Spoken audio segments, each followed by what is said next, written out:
दोस्तों स्वागत है आप सभी का आपके अपने YouTube चैनल शिवाय एडियो क्लासेज पे। और आज के वीडियो में एक बार फिर से मैं कुछ MCQ के क्वेश्चंस लेके आया हूं जो आपके लिए बहुत ज़्यादा इम्पोर्टेंट है। ठीक है, और आज का जो चैप्टर है हमारा वो है नागरिकता। ठीक है, तो इसमें सबसे पहला क्वेश्चन जो है उसको देख लेते हैं।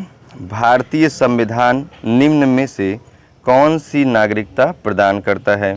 तो आप देखेंगे ऑप्शन ए दोहरी, फिर है इकहरी, फिर है उपरोक्त दोनों, और डी है उपरोक्त में से कोई नहीं। और ये देखेंगे UPPSC प्री 1994 में पूछा गया था। तो which one is the correct answer? बिल्कुल बी जो है करेक्ट आंसर है। भारतीय संविधान जो है इकहरी नागरिकता प्रदान करता है। ठीक है, भारतीय संविधान में इकहरी नागरिकता का वर्णन है। फिर बात करते हैं अगले क्वेश्चन की, और अगला क्वेश्चन है भारतीय संविधान के भाग 2 में किन अनुच्छेदों में नागरिकता संबंधी प्रावधानों का उल्लेख है? तो आप देखिए अनुच्छेद 12 से 35। तो 12 से 35 तो मूल अधिकार है। ठीक है, मूल अधिकार। दूसरा है 36 से 51। तीसरा है यानी सी ऑप्शन है 5 से 11, और डी ऑप्शन है 5 से 12। ठीक है, तो इसमें जो करेक्ट ऑप्शन है बिल्कुल जो सी ऑप्शन है आपका वो करेक्ट आंसर है। अनुच्छेद 5 से 11 में जो है नागरिकता संबंधी प्रावधानों का उल्लेख है। ठीक है, बात करते हैं अगले क्वेश्चन की। अगला क्वेश्चन निम्नलिखित कथनों पर विचार कीजिए। तो भारत में दोहरी नागरिकता का प्रावधान है। तो ये तो सीरियसली गलत हो गया। अभी हमने पढ़ा कि एकहरी नागरिकता का प्रावधान है। भारत में एकहरी नागरिकता का प्रावधान है, तो ये तो सही है। संसद को नागरिकता से संबंधित कानून बनाने का अधिकार है, यह भी सही नहीं है। और नागरिकता में अस्थायी उपबंध है, यह भी सही नहीं है। तो इस प्रकार इसका जो करेक्ट ऑप्शन हो जाएगा, जैसे केवल 1, केवल 2, 1, 2, 3, 4 और केवल 2, 3, 4। तो इसमें जो केवल दूसरा हमारा सही है, तो बी ऑप्शन जो है करेक्ट हो जाएगा। ठीक है, बात करते हैं अगले क्वेश्चन की। अगला क्वेश्चन है निम्नलिखित में से भारत में नागरिकता निर्धारण करने का विशिष्ट अधिकार किसे प्राप्त है? ठीक है, तो न्यायालय को, राष्ट्रपति को, लोकसभा को, केंद्रीय सरकार को, राज्य सरकार को। तो इसमें जो न्यायालय है वो भी नहीं निर्धारित करेगा, लोकसभा है वो भी नहीं निर्धारित करेगा, केंद्रीय सरकार नहीं, राज्य सरकार नहीं। निर्धारण किसके द्वारा होगा? राष्ट्रपति महोदय के द्वारा होगा, जो देश के प्रथम नागरिक होते हैं। तो यहाँ पे बी ऑप्शन जो आपका करेक्ट हो जाएगा। चलिए ठीक है, अगले क्वेश्चन की बात करते हैं। अगला क्वेश्चन निम्नलिखित कथनों पर विचार कीजिए। आधार कार्ड का प्रयोग नागरिकता या अधिवास के प्रमाण के रूप में किया जा सकता है। ठीक है, और दूसरा क्वेश्चन है, दूसरा इसमें है कथन कि एक बार जारी करने के पश्चात इसे निर्गत करने वाला प्राधिकरण आधार संख्या को निष्क्रिय या लुप्त नहीं कर सकता है। तो दो यहाँ पे है, और ये दोनों क्या है इसमें देखिए, कह रहा है ऑप्शन हमको चुनना है। केवल 1, केवल 2, 1 और 2 दोनों, और न तो 1 और न ही 2। ठीक है, तो आधार कार्ड जो है आपका नागरिकता या अधिवास के प्रमाण पत्र के रूप में नहीं माना जाता है। यह एक यूनिक आइडेंटिफिकेशन कार्ड है या नंबर है। ठीक है, ये नागरिकता के लिए नहीं है, अधिवास के लिए भी नहीं है। और जारी करने के पश्चात जो निर्गत करने वाला प्राधिकरण है आधार संख्या को निष्क्रिय या लुप्त नहीं कर सकता है, ये भी गलत बात है भाई। ठीक है, तो यहाँ पे केवल जो ऑप्शन आपको मिल रहा है, न तो डी वाला ऑप्शन जो है करेक्ट हो जाएगा, न ही 1 और न ही 2। ठीक है, चलिए अगले क्वेश्चन की बात करते हैं। और अगला क्वेश्चन है संसद द्वारा पारित किस अधिनियम में नागरिकता के अर्जन व समाप्ति के प्रावधान हैं? तो अब देखिए यहाँ पे 4 ऑप्शन हैं। सबसे पहले ऑप्शन जो है नागरिकता अधिनियम 1955, तो यही क्या है करेक्ट आंसर है। ठीक है, बाकी और को पढ़ने की ज़रूरत नहीं है क्योंकि वही करेक्ट ऑप्शन हो गया। तो निम्नलिखित में से किस वर्ष नागरिकता अधिनियम 1955 में संशोधन नहीं किया गया है? अब देखिए ये संशोधन वाले वर्ष दिए गए, उसमें से एक ऐसा वर्ष है जिसमें संशोधन नहीं किया गया। 1986 में, 1963 में, 2003 में, 2015 में। ठीक है, तो हम करेक्ट ऑप्शन चुनते हैं। बिल्कुल 1986 में भी किया गया है, 2003 में भी किया गया है, 2015 में भी किया गया है, 1963 में नहीं किया गया है। ठीक है, तो ये आपका करेक्ट हो जाएगा। ठीक है, आगे बढ़ते हैं और अगले क्वेश्चन की बात करते हैं। कि निम्नलिखित में से वे कौन से मूल अधिकार हैं जो केवल भारतीय नागरिकों को प्राप्त हैं।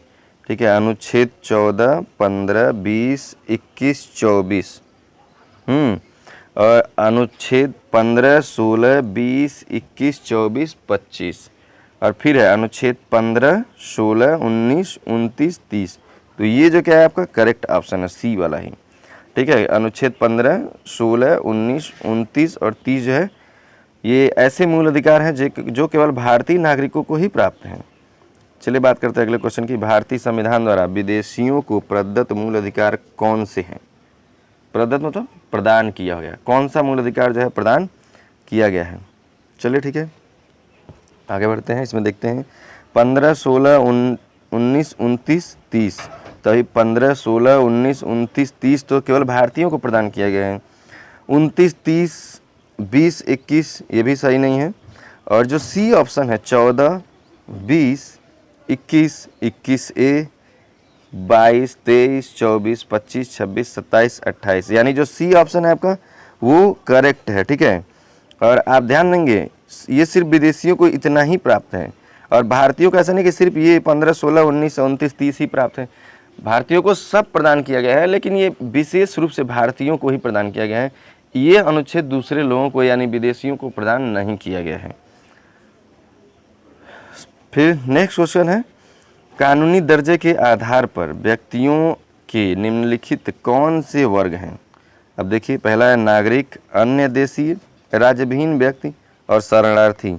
तो पहला ऑप्शन जो है करेक्ट है, क्योंकि व्यक्तियों का जो वर्ग है वो नागरिक है, अन्य देशी है। अन्य देशी मतलब विदेशी दूसरे देश का। तो ए ऑप्शन ही इसका करेक्ट है, राज्यविहीन व्यक्ति, शरणार्थी। चलिए अगले क्वेश्चन की बात करते हैं। निम्नलिखित कथनों पर विचार कीजिए। तो पहला है नागरिकता अधिनियम 1955 में नागरिकता अर्जन के 5 शर्तों का उल्लेख है।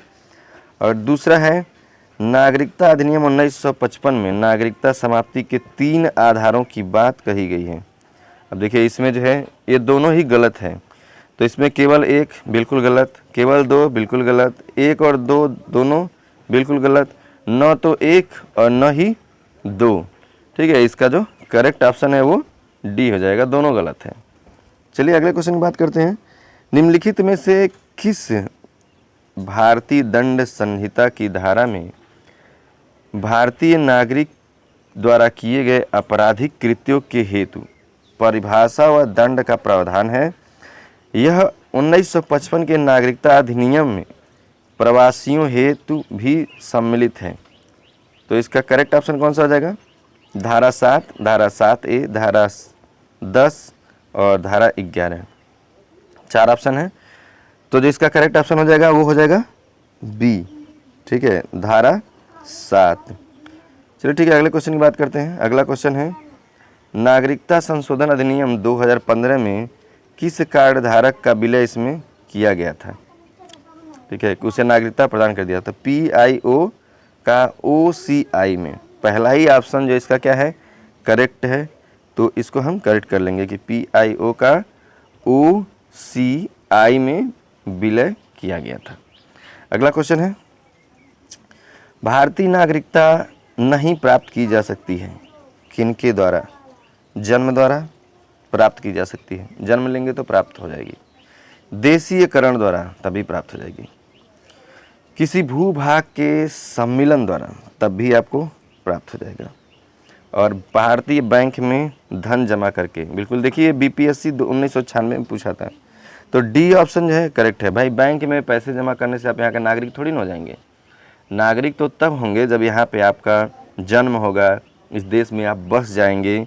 ठीक है, कहीं भू भाग ज़मीन वगैरह प्रॉपर्टी खरीद लेंगे, अपना निवास स्थान बना लेंगे।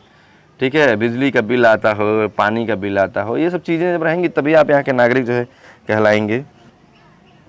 चलिए ठीक है, अगले क्वेश्चन की बात करते हैं। नागरिकता संशोधन अधिनियम 2015 के अंतर्गत निम्नलिखित में से कौन भारतीय कार्ड धारक प्रवासी के रूप में पंजीकृत होने के लिए अहर्य नहीं है। अहर्य नहीं है। तो ए एक वयस्क बच्चा जिसके अभिभावक भारतीय नागरिक हैं, ये तो अहर्य है भाई, क्योंकि उसके भारतीय नागरिक माता पिता हैं तो वही यहीं का नागरिक हुआ। भारतीय नागरिक की विदेशी मूल की पत्नी ये भी हो जाएगी भाई, शादी हो गया तो भी हो जाएगी। तो वे भारतीय जो विभाजन के उपरांत पाकिस्तान प्रवासित हो गए थे, बिल्कुल ये डी सी ऑप्शन जो है करेक्ट हो जाएगा। भाई जब आप चले गए तो फिर यहाँ के नागरिक कैसे आप कहलाएंगे। किस देश में दोहरी नागरिकता का सिद्धांत स्वीकार किया गया है, और ये क्वेश्चन MPPSC 2006 में पूछा गया है, और ऊपर वाला क्वेश्चन भी UPPSC मेंस 2016 में पूछा गया था। तो इसमें दोहरी नागरिकता का पूछ रहा है कहाँ पे स्वीकार किया गया है, तो भारत में, कनाडा में, ऑस्ट्रेलिया में, संयुक्त राज्य अमेरिका में। 4 ऑप्शन आपके पास हैं। बिल्कुल संयुक्त राज्य अमेरिका में दोहरी नागरिकता का प्रावधान है। बात करते हैं अगले क्वेश्चन के। निम्नलिखित कथनों पर विचार कीजिए। नागालैंड, असम, मणिपुर, आंध्र प्रदेश, सिक्किम, मिजोरम और अरुणाचल प्रदेश तथा गोवा के प्रादेशिक मांगों को देखते हुए भारत के संविधान में अनुच्छेद 371A से लेकर 371 प्रथम अन्विष्ट किए गए हैं। भारत तथा संयुक्त राज्य अमेरिका के संविधानों में 2 राजतंत्र, संघ और राज्य हैं, किंतु नागरिकता एकहरी है। ठीक है, कोई व्यक्ति जो देशीयकरण द्वारा भारत का नागरिक है कभी भी अपनी नागरिकता से वंचित नहीं किया जा सकता है। नहीं, ये तो गलत है। ठीक है, तो इसका जो ऑप्शन है कि केवल 1, केवल 2 और 3, केवल 3, केवल 1, 2, 3, ये आपके 4 ऑप्शन दिए हुए हैं। तो इसका जो ए है वो करेक्ट ऑप्शन हो जाएगा, यानी नागालैंड, असम, मणिपुर, आंध्र प्रदेश, सिक्किम, मिजोरम और अरुणाचल प्रदेश तथा गोवा की प्रादेशिक मांगों को देखते हुए भारत के संविधान में अनुच्छेद 371A से लेकर 371 फर्स्ट अन्विष्ट किए गए हैं। अगला क्वेश्चन है, नागरिकता का अर्थ है। नागरिकता का क्या अर्थ है। नागरिकों को पूर्ण सिविल एवं राजनीतिक अधिकार, लोकसभा, संघ की और हर राज्य की विधानसभा के निर्वाचन के लिए मताधिकार, संसद और विधानसभाओं का सदस्य बनने का अधिकार। ठीक है, तो इसका कूट भी दिया होगा, और ये CDS में पूछा गया था। CDS एग्जाम 2014 में पूछा गया है। केवल 1 और 2, केवल 1 और 3, केवल 2 और 3, और 1, 2, 3 तीनों। तो इसका जो करेक्ट ऑप्शन है वो डी हो जाएगा, 1, 2, 3 तीनों है। इस प्रकार हम आपको बता दें कि नागरिकों के पूर्ण सिविल और राजनीतिक अधिकार जो है नागरिकता का अर्थ होता है। लोकसभा और हर राज्य की विधानसभा के निर्वाचन के लिए मताधिकार जो है नागरिकता का अर्थ होता है, और संसद और विधानसभाओं का सदस्य बनने का अधिकार भी जो है नागरिकता का अधिकार अर्थ होता है। ठीक है, बात करते हैं अगले क्वेश्चन की, और अगला क्वेश्चन है अपना कि 2003 में भारत के नागरिकता अधिनियम में संशोधन द्वारा अंतः स्थापित प्रवासी भारतीय नागरिकों OCI की श्रेणी के बारे में निम्नलिखित कथनों में से कौन सा या कौन से सही है या है। तो यह भारतीय मूल के व्यक्तियों PIO को जो किसी अन्य देश के नागरिक हैं दोहरी नागरिकता प्रदान करता है। यह भारतीय मूल के व्यक्तियों को जो किसी अन्य देश के नागरिक हैं बिना नागरिकता के OCI कार्ड प्रदान करता है। और तीसरा, यह OCI को भारत में आम चुनावों में मतदान की अनुज्ञा देता है। और चौथा है, यह OCI को भारत में बिना वीज़ा के यात्रा करने की मंजूरी देता है। 4 कूट यहाँ पे हैं, पहला, दूसरा, पहला, तीसरा, तीसरा, केवल तीसरा, और दूसरा और चौथा। तो इसका जो डी ऑप्शन है वो जो है करेक्ट हो जाएगा। ठीक है, पहला और तीसरा, अर्थात यह भारतीय मूल के व्यक्तियों PIO को जो किसी अन्य देश के नागरिक हैं दोहरी नागरिकता प्रदान करता है। OCI को भारत में आम चुनाव में मतदान की अनुज्ञा देता है। ठीक है, तो इसका जो है पहला और तीसरा सही था। बात करते हैं अगले क्वेश्चन की। अगला क्वेश्चन है, नागरिकता अधिनियम 1955 के अंतर्गत निम्नलिखित में से कौन सी रीति नागरिकता प्रदान करने की रीति नहीं है। वंशानुक्रम, पंजीकरण। तो वंशानुक्रम से तो आपको नागरिकता मिल जाएगी, पंजीकरण से भी मिल जाएगा, राज्य क्षेत्र का सम्मिलित होना इससे भी मिल जाएगा, विदेशी नागरिकता, दोहरी नागरिकता जो है ये जो डी ऑप्शन है आपका वो जो है करेक्ट हो जाएगा। इससे जो है ये कोई रीति नहीं है। और ये क्वेश्चन CISF AC 2017 में पूछा गया था। बात करते हैं अगले क्वेश्चन की। अगला क्वेश्चन है कि राष्ट्रीय जनसंख्या रजिस्टर निम्नलिखित में से कौन से अधिनियम के अधीन बनाया जा रहा है। और इसमें 4 ऑप्शन हैं और ये भी एनडीए के एग्ज़ाम में पूछा गया 2014 में। ठीक है, पहला ऑप्शन जो दिया है 2004 में यथा संशोधित भारतीय नागरिकता अधिनियम 1955 द्वारा। तो भाई यही जो है क्या है, करेक्ट आंसर है, बाकी को पढ़ने की ज़रूरत नहीं है। तो ये वीडियो कैसा लगा आप हमें जरूर बताइए। वीडियो अच्छा लगा हो तो लाइक और शेयर करना बिल्कुल मत भूलिए। Thank you very much for watching this video.